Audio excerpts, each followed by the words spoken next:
Hey guys, तो जैसे कि आप मेरा अयोध्या सीरीज़ देख रहे हैं और पिछले ब्लॉग में आपने देखा था कि हम लोग श्री राम जी के दर्शन करने के बाद निकल गए थे दूसरे जगह पे। सो यहाँ पे हम लोग आए हैं, यह है दशरथ महल और ये भी बहुत ही खूबसूरत है। अभी यहाँ पे भी रेनोवेट का काम चल रहा है और इसको और अच्छे से बनाया जा रहा है। सो यहाँ पे आप किसी भी टाइम जा सकते हैं, इसके लिए कोई टाइमिंग ऐसा नहीं है।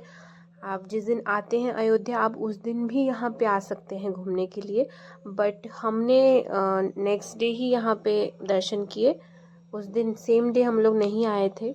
सो श्री राम जी के दर्शन करने के बाद हम लोग यहाँ पे आए और ये है एंट्रेंस। यहाँ पे भी पूजा होता है और गेट तो यहाँ पे बंद था इस टाइम पे, अंदर जाना अलाउ नहीं था, तो हमने बाहर से ही देखा। और यहाँ पे कहा जाता है कि श्री राम जी ने अपना बचपन बिताया था यहाँ पे, अपने भाइयों के साथ वो रहते थे।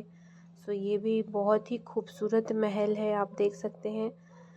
और ये यहाँ पे हमारा अयोध्या में ये लास्ट डे था और हम लोग दशरथ महल के दर्शन करने के बाद जाने वाले थे कनक भवन और उसके बाद फिर हम लोग अयोध्या से निकल जाते। सो ये है कनक भवन और कहा जाता है कि माता कैकेयी ने माता सीता को अब शादी के बाद यह तोहफे में दिया था महल। सो यहाँ पे श्री राम जी और सीता जी रहते थे शादी के बाद। तो यहाँ पे भी उन दोनों की ही मूर्ति रखी गई है और उनकी पूजा की जाती है।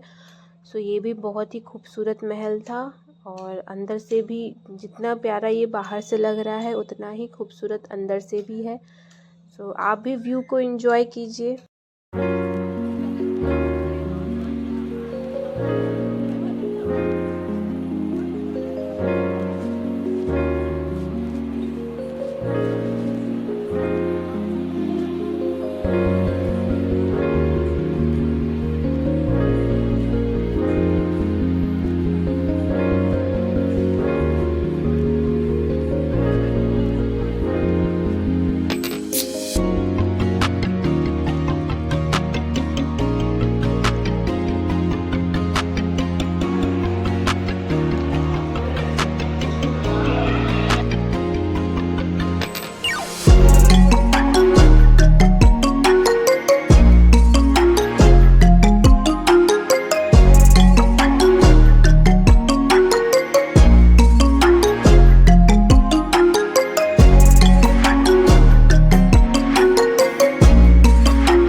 सो कनक भवन के दर्शन करने के बाद हम लोग निकल गए थे और हमें किसी ने बताया कि रास्ते में ही भरत कुंड है और तो हमने सोचा कि रास्ते में ही है तो हम लोग दर्शन करते हुए ही चले जाएंगे। सो यहाँ से हम लोग 3 बजे के अराउंड निकल गए थे दोपहर में। और ये देखिए आप, ये जब अयोध्या आप आएंगे तो ये आपको एंट्रेंस में मिलेगा, बहुत ही खूबसूरत ये बनाया गया है। सो भरत कुंड में हम लोग पहुँच गए, ये अयोध्या से 15 किलोमीटर दूर है। सो यहाँ पे कहा जाता है कि राम जी जब वनवास करके लौटे थे 14 वर्ष वनवास के बाद, तो सबसे पहले यहीं पे आए थे और भरत जी ने यहीं पे उनका इंतज़ार किया था और यहीं से अयोध्या का राज संभाला था। सो यहाँ पे एक कुआं है जिसमें कहा जाता है कि 27 तीर्थ जल मौजूद है और यह जल आप शुभ और अशुभ काम दोनों में इस्तेमाल कर सकते हैं। और यहाँ पे 2018 से श्री राम सीताराम का जप चल रहा है, जो कि 2032 तक चलेगा। 14 वर्ष का है ये। और यहाँ पे बहुत दूर दूर से लोग आते हैं, रुकते हैं 1 से 2 दिन, और यहाँ पे जो जप होता है उसमें अपना योगदान देते हैं। सो आप देख सकते हैं यहाँ पे कितनी भीड़ है। और आगे यहाँ पे माता सीता और श्री राम जी की पूजा की जाती है, क्योंकि सबसे पहले अयोध्या से जाने से पहले वो यहीं पे आए थे भरत जी से मिलने के लिए, और फिर सब लोग साथ में गए थे। सो इसलिए यहाँ पे श्री राम जी और सीता जी की पूजा की जाती है। और यही है वो कुआं जिसके बारे में मैंने आपको बताया था। यहीं पे 27 तीर्थ जल मौजूद है, जो कि आप इस्तेमाल कर सकते हैं शुभ और अशुभ काम में। और यहाँ पे कीर्तन चल रहा था। सीताराम सीताराम सीताराम जय सीताराम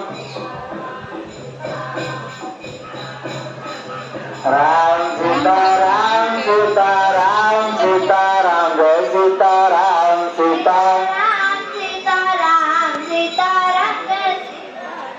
सीताराम सीताराम सीताराम जय सीताराम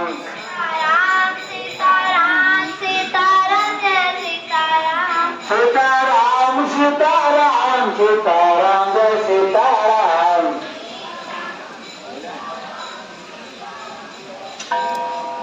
सीताराम सीताराम सीताराम सीताराम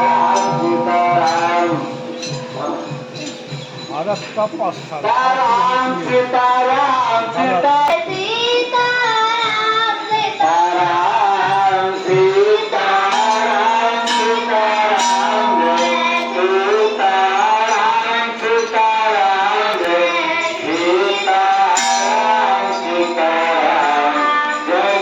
यह है इंडिया का मैप, जिसमें बताया गया है कि श्री राम जी के चरण कहाँ कहाँ पड़े, कहाँ कहाँ वह गए अपने वनवास काल में।